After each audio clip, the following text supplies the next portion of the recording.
আসসালামু আলাইকুম। সংবাদে আপনাদের সবাইকে স্বাগত জানাচ্ছি। আমি ফিরোজ তোহা। শুরুতেই আরবে কেবলস সংবাদ শিরোনাম। বাংলাদেশের সর্বশেষ গুরুত্বপূর্ণ আপডেট সংবাদে আপনাকে স্বাগত। শুরুতেই সংবাদ শিরোনাম, এরপর বিস্তারিত।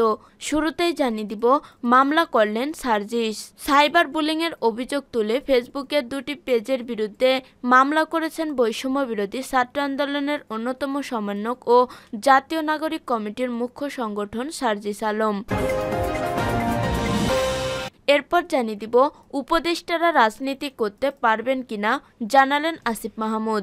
উপদেষ্টাদের কেউ রাজনীতি করলে সরকার থেকে বের হয়ে করবে বলে মন্তব্য করেছেন যুব ও ক্রীড়া মন্ত্রণালয়ের উপদেষ্টা আসিফ মাহমুদ সজীব ভুঁইয়া। বৃহস্পতিবার 23 জানুয়ারি নিজের ভেরিফাইড ফেসবুক অ্যাকাউন্টে এক পোস্টে একথা বলেন তিনি। এদিকে সরকারকে বিকল্প খুঁজতে বললেন হাসনাত। ভ্যাটের জালে দেশের মানুষকে দুর্বল না করে দিয়ে সরকারকে বিকল্প খুঁজে বের করার আহ্বান জানিয়েছেন বৈষম্য বিরোধী ছাত্র আন্দোলনের আহ্বায়ক হাসনাত আব্দুল্লাহ। বৃহস্পতিবার 23 জানুয়ারি ফেসবুকে নিজের ভেরিফাইড আইডিতে এক পোস্টে এই আহ্বান জানান তিনি। এরপর জানিয়ে দিব, বিদেশি বিনিয়োগকারীদের বিনিয়োগ বাড়ানোর আহ্বান ডক্টর ইউনূসের। বিদেশি বিনিয়োগকারীদের বাংলাদেশে বিনিয়োগ বাড়ানোর আহ্বান জানিয়েছেন প্রধান উপদেষ্টা ডক্টর মোহাম্মদ ইউনূস। এদিকে মানিকগঞ্জ জেলা যুবলীগের আহ্বায়ক রাজা গ্রেপ্তার। মানিকগঞ্জ জেলা যুবলীগের আহ্বায়ক ও পৌরসভার প্যানেল মেয়র আব্দুর রাজ্জাক রাজাকে গ্রেপ্তার করেছে পুলিশ। বুধবার 22 জানুয়ারি রাতে সদর থানার ওসি আমানুল্লাহ কালবেলাকে বিষয়টি নিশ্চিত করেছেন। জানা গেছে, আব্দুর রাজ্জাক রাজার বিরুদ্ধে গত 18 জুলাই ও 4 আগস্ট বৈষম্যবিরোধী ছাত্র জনতার উপর সশস্ত্র হামলা, নাশকতা ও জেলা বিএনপির কার্যালয় পোড়ানোসহ 3টি মামলা রয়েছে। এবং সর্বশেষ জানিয়ে দিব, গাজা যুদ্ধে সব লক্ষ্য অর্জন সম্ভব হয়নি। ইসরায়েলি সেনাবাহিনীর বিদায়ী চিফ অব স্টাফ হার্জি হালেবি বলেছেন, গাজায় সব সামরিক লক্ষ্য অর্জন সম্ভব হয়নি। সম্প্রতি তিনি পদত্যাগের ঘোষণা দিয়ে হালেবি জানান, তিনি আগামী 6 মার্চ পদত্যাগ করবেন। 2023 সালের 7 অক্টোবর হামাস ইসরায়েলের হামলার সময় ব্যাপক নিরাপত্তা ত্রুটির দায়ভার তিনি গ্রহণ করবেন। প্রিয় দর্শক, এতক্ষণ শুনছিলেন সংবাদ শিরোনাম, এরপর বিস্তারিত। তবে তার আগে বন্ধু, জানিয়ে দিন আপনি কোন স্থান থেকে আমাদের সংবাদটি দেখছেন এবং শুনছেন। জানিয়ে দিন এই সংবাদ সম্পর্কে আপনার মূল্যবান মতামত। আর বন্ধু, আপনি যদি আমাদের চ্যানেলে নতুন হয়ে থাকেন তাহলে ভিডিওটি দেখতে দেখতে চ্যানেলটি সাবস্ক্রাইব করে রাখুন, যাতে করে আমাদের পরবর্তী সংবাদগুলো সবার আগে আপনার কাছে পৌঁছে যায়। এবারে বিস্তারিত। মামলা করলেন সার্জিস। সাইবার বুলিংয়ের অভিযোগ তুলে ফেসবুকে দুটি পেজের বিরুদ্ধে মামলা করেছেন বৈষম্য বিরোধী ছাত্র আন্দোলনের অন্যতম সমন্বয়ক ও জাতীয় নাগরিক কমিটির মুখ্য সংগঠন সার্জিস আলম। বৃহস্পতিবার 23 জানুয়ারি রাজধানীর শাহবাগ থানায় মামলা করেন তিনি। এ তথ্য নিশ্চিত করেছেন শাহবাগ থানার ভারপ্রাপ্ত কর্মকর্তা ওসি মোহাম্মদ খালিদ মনসুর। তিনি বলেন, ফেসবুকে সার্জিসকে নিয়ে আজেবাজে মন্তব্য করার কারণে তিনি মামলা করেছেন। এসব মামলা সাইবার ক্রাইম তদন্ত করে। তিনি ফেসবুক পেজের লিংক ও সব কিছু ছবি দিয়েছেন। এগুলো যাচাই বাছাই ছাড়া কিছু বলতে পারছি না। সার্জিস মামলার এজাহারে উল্লেখ করে গত বুধবার বেলা 11টা 20 তিনি সামাজিক যোগাযোগ মাধ্যম ফেসবুক লগ ইন করেন। এ সময় department of Baksal, university of Dhaka এবং ক্রিমিনালস DU নামের দুটি পেজ থেকে তার বিরুদ্ধে বানোয়াট তথ্য দেওয়া হয়েছে। তার একটি অপব্যবহার হোয়াটসঅ্যাপে অ্যাকাউন্টকে কেন্দ্র করে এডিট কিছু চ্যাটের স্ক্রিনশট প্রকাশ করে একটি পোস্ট আপলোড করা হয়েছে। ওই পোস্টে তার বিরুদ্ধে অসত্য ও মানহানিকর অভিযোগ আনা হয়েছে। সার্জিস আরও উল্লেখ করেন, এ দুটি পেজ থেকে তার বিরুদ্ধে চরম মানহানিকর বিভ্রান্তিমূলক তথ্য, অ্যাটিটিউড স্ক্রিনশট ও কুরুচিপূর্ণ এডিট ছবি পোস্ট করা হয়েছে। এসব কর্মকাণ্ডের কারণে তার ব্যক্তিত্ব ও চরিত্রের অপূরণীয় ক্ষতি সাধন হয়েছে। এমন ভিত্তিহীন ও কুরুচিপূর্ণ প্রতারণা তাকে সামাজিকভাবে প্রতিপন্ন করেছে। এমনকি তিনি চরম মানহানির শিকার হচ্ছেন। উপদেষ্টারা রাজনীতি করতে পারবেন কিনা জানালেন আসিফ মাহমুদ। উপদেষ্টাদেরকেও রাজনীতি করলে সরকার থেকে বের হয়ে করবে বলে মন্তব্য করেছেন যুব ও ক্রীড়া মন্ত্রণালয়ের উপদেষ্টা আসিফ মাহমুদ। বৃহস্পতিবার 23শে জানুয়ারি নিজের ভেরিফাইড ফেসবুক অ্যাকাউন্টে এক পোস্টে একথা বলেন তিনি। পোস্টে তিনি বলেন, সরকার থেকে রাজনৈতিক দলের সঙ্গে কোনো প্রকার সংশ্লিষ্টতার বিরুদ্ধে আমরাও উপদেষ্টাদেরকেও রাজনীতি করলে বের হয়ে করবে। একই সঙ্গে রাজনৈতিক দলেরও সরকারের কাছে হস্তক্ষেপ করা অনুচিত।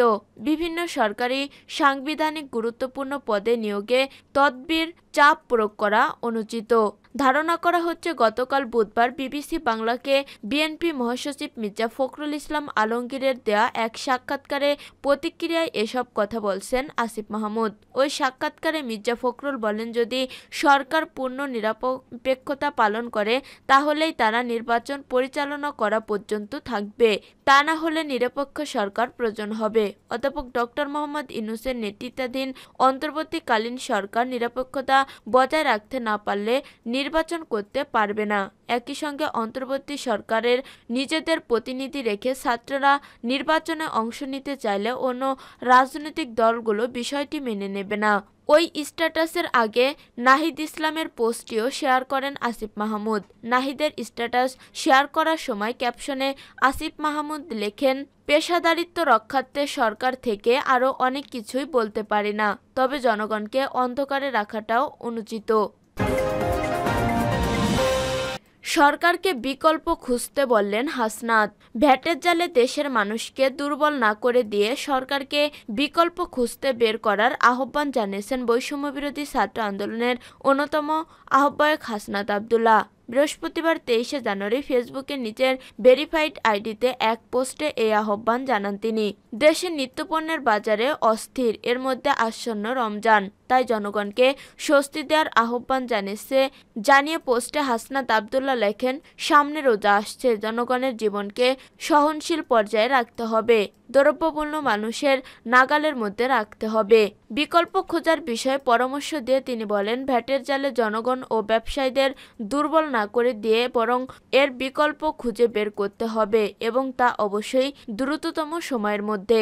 এর আগে গতকাল বুধবার 22শে জানুয়ারি অন্তর্বর্তী সরকারের নানা সীমাবদ্ধতা ও অদক্ষতার বিরুদ্ধেও মানুষ আজ প্রকাশ্যে আহ্বান নিচ্ছে জানিয়ে ক্ষোভ প্রকাশ করেন জুলাই আন্দোলনের এই সমন্বয়ক। তিনি বলেছেন, সত্যিকার অর্থেই মানুষ অন্তর্বর্তী সরকারে অনেক সিদ্ধান্তে ক্ষুব্ধ। এই দেশের অধিকাংশ মানুষ সহজ সরল জীবনযাপনে অভ্যস্ত। দেশটা কেমন আছে সেটাও তারা বোঝার চেষ্টা করেন সহজ হিসাব নিকাশের মধ্যেই। যখন চালের দাম বাড়ে, নিত্য প্রয়োজনীয় পণ্যের দাম বাড়ে, বাবা মা সন্তানের মুখে পুষ্টিকর খাবার তুলে দিতে ব্যর্থ হয় মানুষ, তখন তারা ধরে নেয় দেশটা ভালো নেই। সবশেষে তিনি লিখছেন, জনজীবনের চাপ সৃষ্টি করে সরকারের এমন প্রতিটি পদক্ষেপের পূর্ণাঙ্গ ব্যাখ্যা এই দেশের প্রতিটি মানুষ জানার অধিকার আছে। যেমন সাম্প্রতিক সময়ে সরকার কেন ভ্যাট বৃদ্ধি করল, এর বিকল্প কি ছিল, কিভাবে জিনিসপত্রের দাম অতি দ্রুত মানুষের নাগালের মধ্যে নিয়ে আসা যাবে, কবের মধ্যে ভ্যাট কমানো হবে, এই ব্যাখ্যা বিশ্লেষণগুলো অবশ্যই মানুষের কাছে পৌঁছে দিতে হবে। এটি অন্তর্বর্তী সরকারের অন্যতম একটি দায়িত্ব বলে আমি মনে করি। এটি নিয়ে ন্যূনতম গড়িমসি করার অর্থ হলো আগামীর বাংলাদেশ নিয়ে গণমানুষের স্বপ্ন এবং অন্তর্বর্তী সরকারের অস্তিত্বকে বিপন্ন করা। বিদেশি বিনিয়োগকারীদের বিনিয়োগ বাড়ানোর আহ্বান ডক্টর ইউনূসের। বিদেশি বিনিয়োগকারীদের বাংলাদেশে বিনিয়োগ বাড়ানোর আহ্বান জানিয়েছেন প্রধান উপদেষ্টা ডক্টর মোহাম্মদ ইউনূস। সুইজারল্যান্ডের দাভোসে বিশ্ব অর্থনৈতিক ফোরামের সম্মেলনের ফাঁকে বিশ্ব শীর্ষস্থানীয় কয়েকটি বিনিয়োগকারী প্রতিষ্ঠানের প্রধান নির্বাহীদের সাথে বৈঠককালে একথা জানান প্রধান উপদেষ্টা। তার প্রেস সচিব শফিকুল আলম সাংবাদিকদের এই তথ্য জানান। প্রধান উপদেষ্টার প্রেস সচিব বলেন, বিশ্ব অর্থনৈতিক ফোরামের বার্ষিক সম্মেলনের ফাঁকে ডক্টর ইউনূস একাধিক সরকার ও রাষ্ট্রপ্রধান এবং বিশ্বখাত বিভিন্ন কোম্পানি নির্বাহীদের সাথে বৈঠক করেছেন। সেখানে তিনি বাংলাদেশের বিনিয়োগ উপযোগী পরিবেশের কথা তুলে ধরে বিনিয়োগ করার আমন্ত্রণ জানিয়েছেন। শফিকুল আলম বলেন, বাংলাদেশে বিনিয়োগ উপযুক্ত পরিবেশ তৈরি হয়েছে, চট্টগ্রাম বন্দরের সক্ষমতা বাড়ানো হয়েছে। প্রধান উপদেষ্টা যুক্তরাষ্ট্র, তুরস্ক, চীন সহ বিভিন্ন দেশের বিনিয়োগকারীদের সঙ্গে নিয়মিত কথা বলছেন এবং আমন্ত্রণ জানাচ্ছেন যে বাংলাদেশ এখন বিনিয়োগের জন্য প্রস্তুত। বিশ্ব অর্থনৈতিক ফোরামের বার্ষিক সম্মেলনে যোগ দিতে গত 20 জানুয়ারি সুইজারল্যান্ডের দাভোসে যান প্রধান উপদেষ্টা ডক্টর মোহাম্মদ ইউনূস। 4 দিনব্যাপী এই অর্থনৈতিক সম্মেলন চলবে আগামী 24 জানুয়ারি পর্যন্ত।